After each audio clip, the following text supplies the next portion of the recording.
En esta presentación, titulada Caracterización del dolor tras cáncer de mama, valoración y tratamiento fisioterapéutico, vamos a explicar, la doctora Virginia Prieto y yo, que soy Irene de la Rosa, las potenciales causas de dolor tras el tratamiento de cáncer de mama y su abordaje de fisioterapia.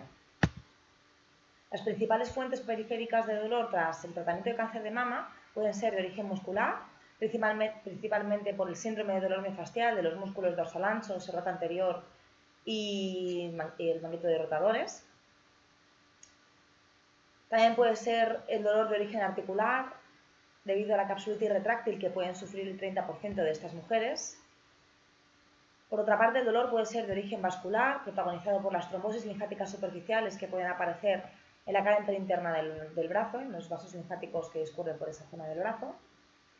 Y por último, el dolor puede ser de origen neural, o bien generado por la irritación de las envolturas neuroconectivas, o bien ocasionado por el daño axonal que pueden sufrir los nervios tras los tratamientos de cáncer de mama.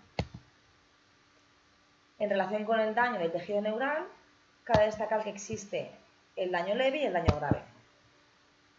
Si simplemente se produce la irritación de las envolturas neuroconectivas, tendremos un daño del nervio leve que puede ser producido por la manipulación de los nervios que discurren por la axila al retirarlos para extraer los ganglios linfáticos axilares, o también puede provocarse este daño leve por la compresión del tejido blando fibrosado. Esta fibrosis puede ocasionarse o por la radioterapia o por el proceso cicatricial de la sutura axilar. En este caso, el dolor que se generaría sería un dolor troncular, que es caracterizado como un dolor o que es clasificado como un dolor nociceptivo somático, ya que se asemeja al dolor producido por otros tejidos, como por ejemplo en el músculo, en el tendón o en la articulación. Y por otra parte tenemos el daño del tejido neural grave. En este caso se produce un daño neurofisiológico del axón y un daño en el axón, y puede ser debido a las dos causas que generan el daño leve, la manipulación o la compresión por fibrosis, y además la isquemia axonal que puede producirse tras la radioterapia, ya que la radioterapia afecta la microvascularización de los nervios periféricos. Esta puede ser otra causa que genere el daño grave, así como la disrupción del transporte axonal provocada por el tratamiento de quimioterapia, ya que esta genera pues, un cambio bioquímico en la fisiología del axón que puede generar una alteración en los potenciales de acción. En este caso, el dolor que se provocaría sería un dolor neuropático, que tiene unas características bastante más complejas que cualquier otro dolor nociceptivo somático. Para explicar un poco más estos dos tipos de dolores de origen neural, tenemos esta tabla donde podemos ver que el dolor troncular tiene características relacionadas con la biomecánica del paciente. El paciente es capaz, o la paciente en este caso, es capaz de determinar qué movimientos y qué posturas alivian o empeoran su dolor. Es un dolor profundo que discurre normalmente a lo largo del recorrido del nervio. Y sin embargo el dolor neuropático pues tiene unas características que no son familiares, no es un dolor conocido por la paciente anteriormente y no es totalmente caótico, no sigue ningún patrón biomecánico, no existen movimientos o posturas que el paciente pueda reconocer como factores agravantes o mitigantes, con lo cual esto añade un factor estresante al dolor bastante importante en los pacientes que sufren dolor neuropático. Las características de quemazón, de electricidad, de pinchazos, son las más frecuentes que suelen describir los pacientes con dolor neuropático. Ambas lesiones del nervio periférico, tanto la leve, que ocasiona dolor troncular, como la grave, que ocasiona dolor neuropático, pueden producir una alteración de la mecanosensibilidad neural, es decir, que el nervio sea menos tolerante a los estímulos mecánicos que recibe durante los movimientos corporales. Para valorar la mecanosensibilidad neural se utilizan los test neurodinámicos de los nervios periféricos que están validados en la literatura. Para determinar que está incrementada la mecanosensibilidad neural de un nervio, el test neurodinámico tiene que ser positivo. Esto significa que tengo que evocar parte de los síntomas, al menos, de la paciente realizando el test, y que además estos síntomas tienen que exacerbarse al realizar una maniobra de sensibilización neural, es decir, al aumentar el estrés mecánico del tejido, tengo que notar un aumento de los síntomas. Cabe destacar que si la paciente está en una fase de irritabilidad elevada, en vez de hacer una maniobra de sensibilización neural, que aumente el estrés del tejido, aplicaremos una maniobra de desensibilización neural, que en este caso disminuiría el estrés del tejido. Hemos elegido la inclinación contralateral del raquis cervical como maniobra de sensibilización neural, como se puede ver en la imagen, y en el caso de que hiciéramos la de desensibilización sería la contraria, una inclinación homolateral del raquis cervical. Como resumen, decir que los test neurodinámicos informan de esa tolerancia del nervio periférico a soportar estímulos mecánicos y que además nos sirve para saber, si el test es positivo, por supuesto, si no lo descartaríamos, que el tejido neural está implicado en parte al menos de los síntomas del paciente. Para valorar la mecanosensibilidad neural en las mujeres tratadas de cáncer de mama, el gold estándar de los test neurodinámicos es el test neurodinamico del nervio mediano 1. Esto es debido a que este nervio tiene una relación anatómica con todos los nervios afectados durante la cirugía axilar, son nervios que discurren por la axila y que comparten al menos una de las raíces de origen del nervio mediano. Además, este test ha mostrado ser el más fiable para valorar la mecanosensibilidad del plexo braquial y ha demostrado que es capaz de discriminar dolor neuropático periférico frente a otros dolores periféricos, como el muscular o el articular. Para aplicar el test neurodinámico del nervio mediano 1 y determinar si existe esta alteración en la mecanosensibilidad neural, es necesario realizar esta secuencia estandarizada del test, que consiste en primer lugar en hacer una estabilización escapular. A continuación se incluye unos 90 grados de abducción de hombro con 90 grados de flexión de codo. Después se incorpora la extensión de muñeca y dedos. A continuación supinación de antebrazo. Después 70-90 grados de rotación externa de hombro. Y por último se incorpora la extensión de codo disponible. En cuanto al tratamiento del tejido neural, aplicaremos técnicas de movilización neuromeningea o de movilización neurodinámica del plexo braquial utilizando este mismo test. La idea es eliminar, una vez que ya se ha aplicado o ya se han incorporado los parámetros del test, la idea es eliminar la tensión de cada parámetro uno a uno y elegir los dos parámetros que más han sensibilizado al plexo braquial, es decir, con qué dos parámetros ha notado más alivio mi paciente al realizarle esta discriminación de parámetros. Pues bien, los dos parámetros que han disminuido más los síntomas son los dos parámetros que más sensibilizan y estos serán los que utilicemos para movilizar nuestro nervio. La movilización se realizará aumentando el rango de movimiento de uno de los parámetros al mismo tiempo que disminuimos el rango de movimiento del segundo parámetro. La intensidad con la que realizaremos la movilización será movilizando en grados 1, 2, 3 o 4 en función de la irritabilidad. De tal manera que en pacientes que presenten una alta irritabilidad del tejido utilizaremos movilizaciones grado 1 o 2 y las pacientes que presenten menor irritabilidad del tejido podremos hacer movilizaciones en grados 3 y 4.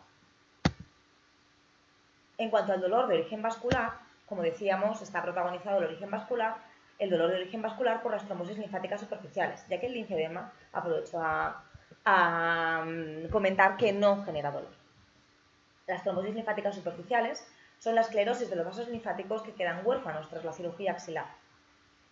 Provocan un dolor nociceptivo inflamatorio o mecánico, dependiendo del grado de irritabilidad, y dan lugar a una limitación de los movimientos de abducción y rotación externa del miembro superior del hombro. Para valorar estas trombosis linfáticas superficiales, en primer lugar realizamos una exploración visual para detectar un cordón en la cara interna del brazo, realizando el movimiento o colocando el brazo en la postura de abducción, rotación externa y extensión de codo. Además, es frecuente que este cordón vaya acompañado de un aspecto celulítico de la piel.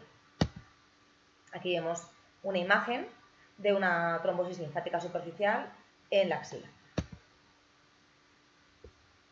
Por otra parte, es necesario realizar un test neurodinámico del nervio mediano 1, el mismo test que realizábamos para valorar el tejido neural, el plexo braquial en cuanto al dolor de origen neural. Es necesario hacerlo para hacer este diagnóstico diferencial, especialmente en las pacientes en las que no he podido detectar visualmente ese cordón ni ese aspecto celulítico. Para descartar que sea por causa vascular, haría este test y tendría que darme negativo. Es decir, podría evocar los síntomas de la paciente realizando el test, pero realizando los parámetros del test neurodinámico, como se ve en la imagen 1, pero no aumentarían realizando un mayor estrés del tejido neural. Es decir, al realizar la maniobra de sensibilización neural de inclinación contralateral cervical, los síntomas no aumentarían, con lo cual sería negativo.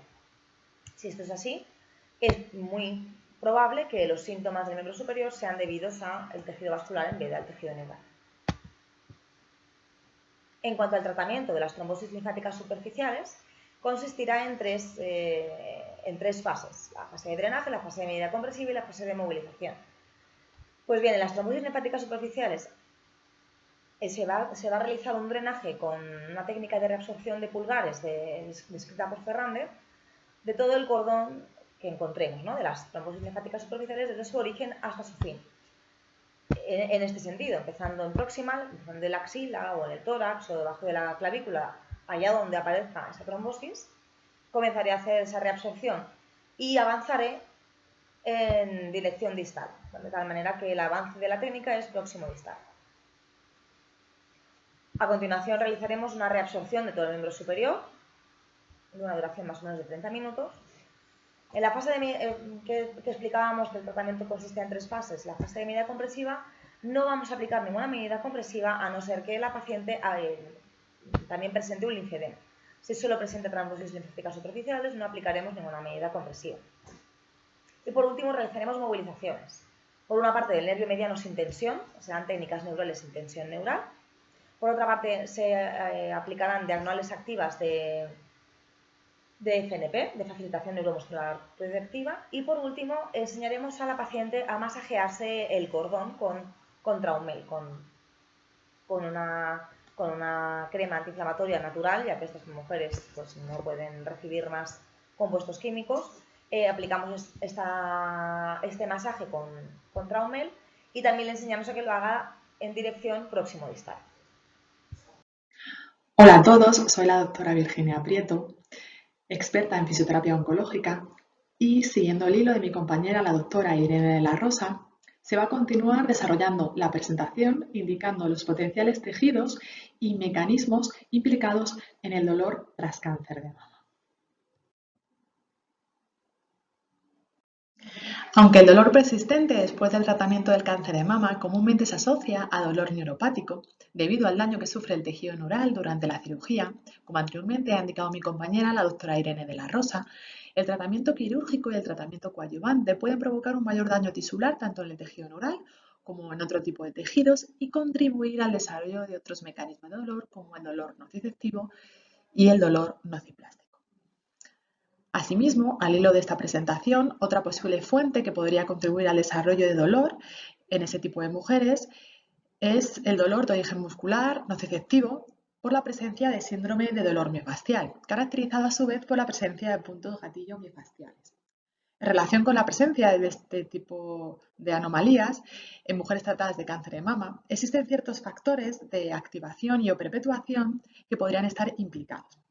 Por un lado, la posición mantenida del brazo durante la cirugía, en abducción y rotación externa del hombro, la posición de acortamiento muscular después de esta cirugía, el drenaje quirúrgico, así como la manipulación de la fascia del pectoral mayor durante el tratamiento quirúrgico. Además, también se podrían incluir factores como la fibrosis secundaria a la cicatriz quirúrgica y a la radiación, sobre todo en la zona del pectoral mayor, así como posibles adaptaciones neuromusculares del movimiento ante la presencia del dolor. No obstante, cabe añadir que el tratamiento quirúrgico y las terapias coadyuvantes también pueden favorecer el desarrollo de procesos de sensibilización periférica y o central que favorezcan la aparición nuevamente y perpetuación de puntos gatillo miofasciales. Un estudio desarrollado por la doctora María Torres Lacomba indica que durante el primer año, tras el tratamiento quirúrgico del cáncer de mama, la incidencia de puntos gatillo miofasciales es de un 44,8% y es más elevada en el músculo pectoral mayor, en el músculo dorsal ancho, en el músculo infraespinoso y en el músculo serrato anterior. Esta elevada cifra indica que hay que tener en cuenta en la valoración del dolor en mujeres tratadas de cáncer de mama la posible presencia de puntos gatillo miofasciales y por ende incluirlos, como no, dentro del abordaje de fisioterapia. En relación con el tratamiento del síndrome de dolor miofascial, una reciente revisión sistemática otorga un nivel de evidencia 1A a la punción seca profunda para el abordaje de puntos gatillo miofasciales. En este sentido, un estudio pendiente de publicación en fase de revisión realizado por el presente grupo de investigación aplicó punción seca profunda en mujeres tratadas de cáncer de mama que presentaran puntos gatillo miofasciales activos y ninguna de ellas desarrolló linfedema del miembro superior a lo largo de los 6 meses de seguimiento.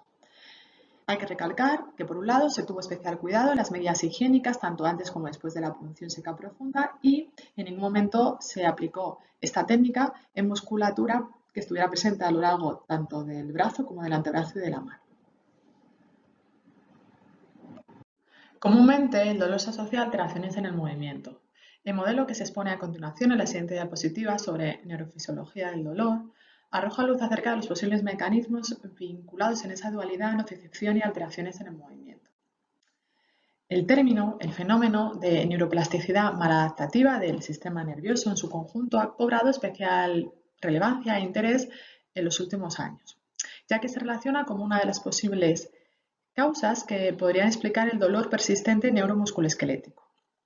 De tal forma que una lesión en el tejido neuromusculoesquelético, además de provocar daño e inflamación local, in situ, puede provocar cambios neuroplásticos, estructurales y funcionales en diferentes niveles del sistema nervioso, tanto periférico como central.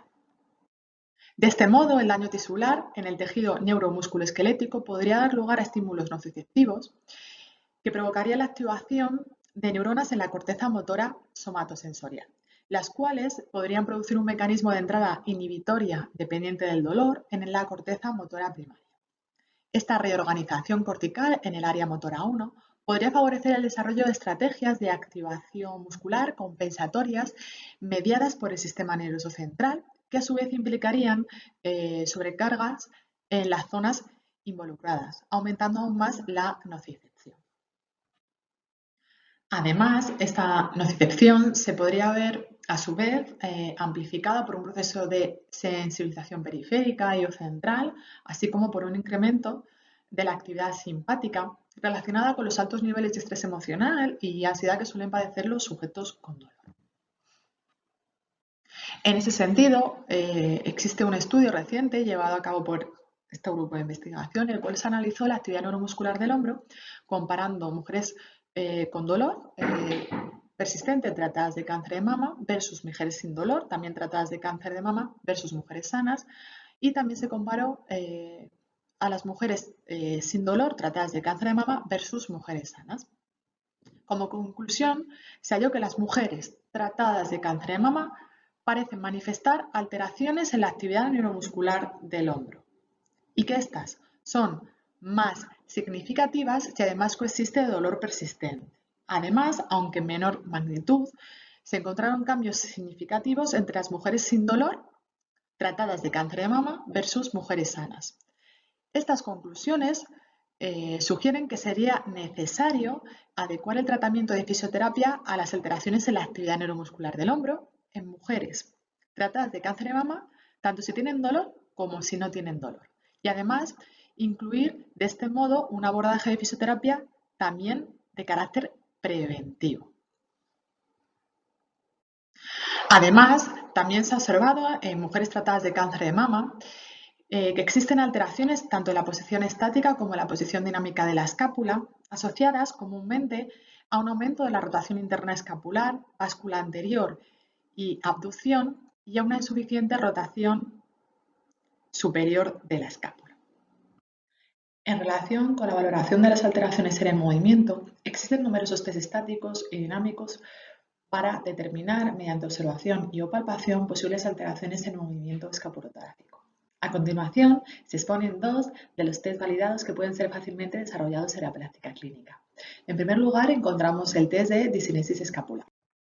Se trata de un test fiable y válido descrito por Phyllis McClure y se realiza de la siguiente manera. Se recomienda que se utilice peso que la mujer sujete con las manos. No obstante, en casos de sintomatología acusada, quizá se debe evitar coger peso para de esta forma no agravar la situación de la mujer. Por otro lado, el examinador en este caso el fisioterapeuta, tiene que colocarse 2 metros por detrás de la mujer y se le tienen que solicitar a la mujer 5 movimientos de flexión y 5 movimientos de abducción a un ritmo de 6 segundos, 3 en la subida y 3 en la bajada, de manera que sea un ritmo fluido.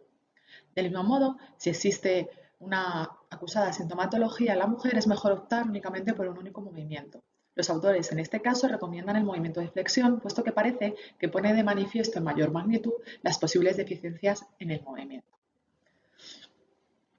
Es anormal si durante el movimiento, al observar la zona escapulotorácica, aparece prominencia en el ángulo inferior o borde medial de la escápula, tanto en la subida como en la bajada, lo que se denomina winging, y también se considera anormal si aparece disritmia, que hace referencia a una prematura o excesiva protracción o elevación, o aparece un movimiento no suave o balbuceante durante la elevación o descenso, por ejemplo en rueda dentada, o aparece un movimiento de rotación inferior muy rápido, muy veloz durante la bajada. Ahora bien, si se observan en 3 o en menos repeticiones de las 5 algún tipo de alteración, se etiqueta como anormalidad sutil. En cambio, si se observa este tipo de anormalidad en al menos 3 de las 5 veces o más, en principio se considera que nos encontramos ante una anormalidad obvia. Por otro lado, tenemos el Scapular Holding Test, que es un test específico de control neuromuscular de la escápula descrito por el grupo de Yule. Este test valora la capacidad que tiene, en este caso, la paciente para mantener la escápula en una posición neutra. Y luego, posteriormente, valora la resistencia para mantener esta escápula en posición neutra según el número de repeticiones que sea capaz de mantener en tantos segundos. ¿Cómo se lleva a cabo? La mujer, en este caso, se coloca en decúbito prono y el brazo, el miembro superior, está a 45 grados de abducción de hombro y 90 grados de flexión del codo. El fisioterapeuta, con una mano sobre la escápula y con otra sobre la parte anterior del hombro, coloca pasivamente la escápula en una posición neutra. Posteriormente, el paciente, de manera autónoma, tiene que mantener esta posición neutra y el fisioterapeuta observará que no exista contracción de musculatura movilizadora como elevador de la escápula, dorsal ancho, así como posibles compensaciones a nivel cervical, dorsal e incluso lumbopélvico. Y que por el contrario se observe que hay una activación de la musculatura estabilizadora, trapecio medio, inferior, serrato, que efectivamente esté manteniendo la escápula en esa posición neutra. Solicitaremos a la mujer que mantenga esta posición durante 3 o 4 segundos y si la ejecución ha sido calificada como correcta, se pasa a valorar la resistencia. En este sentido, se le solicita a la mujer cuántas repeticiones es capaz de mantener la posición neutra de la escápula durante 10 segundos. La información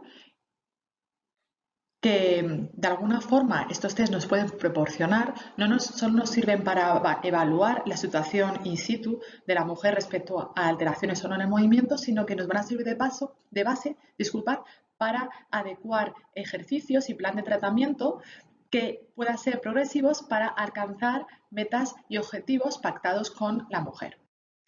Actualmente, en cuadros de dolor tras cáncer de mama, se recomienda el uso de fisioterapia y en particular de ejercicio terapéutico, en consonancia con el tratamiento recomendado en otras disfunciones dolorosas del hombro. Un estudio en fase de publicación, también liderado por este grupo de investigación, en mujeres con dolor persistente tras el tratamiento del cáncer de mama, indica la necesidad de incluir ejercicios individualizados y focalizados en la escápula, enfatizando la aproximación a una posición neutra de la escápula frente a ejercicios convencionales del hombro debido a los resultados prometedores que arrojan sus datos. En esta diapositiva podéis encontrar diferentes referencias bibliográficas relacionadas con ejercicios focalizados en la escápula en diferentes disfunciones dolorosas del hombro. El estudio anteriormente mencionado, contextualizado en mujeres tratadas de cáncer de mama con dolor, señala que sería indicado escoger ejercicios en función de la evidencia científica actual, como el wild side, tal y como se muestra en la fotografía, así como ejercicios cómodos y fáciles de realizar por parte de las mujeres y que además faciliten la activación de la musculatura estabilizadora de la escápula frente al músculo trapecio superior, como el side lying sternal rotation, entre otros muchos. Estos ejercicios deberían ser individualizados y progresivos en función de cada mujer, de su evolución, aumentando la carga mediante volumen, utilización de bandas elásticas y o modificación de la superficie de apoyo hacia planos más inestables. Además, estos ejercicios deberían ir de la mano de ejercicios de orientación escapular, realizados de manera concomitante, paralela, tal y como se describen en la segunda referencia bibliográfica de esta diapositiva. En primer lugar, enseñando al paciente, en este caso a la mujer, cuál es la posición neutra de la escápula mediante diferentes estímulos táctiles, visuales y auditivos, e ir progresando facilitando la autonomía por parte de la mujer e incluyendo ejercicios funcionales del miembro superior. Como podéis observar, son diferentes los potenciales tejidos y mecanismos implicados en el dolor tras cáncer de mama. Es, por lo tanto, primordial valorar cada uno de los mismos y establecer un plan de tratamiento adecuado a cada mujer y basado, como no, en la evidencia científica actual para obtener resultados satisfactorios. No olvidéis que si tenéis alguna duda o comentario respecto a los temas que se han abordado a lo largo de la presentación, podéis contactar con nosotros vía mail o a través de las diferentes redes sociales que aquí se muestran en las diapositivas. Muchísimas gracias por su atención.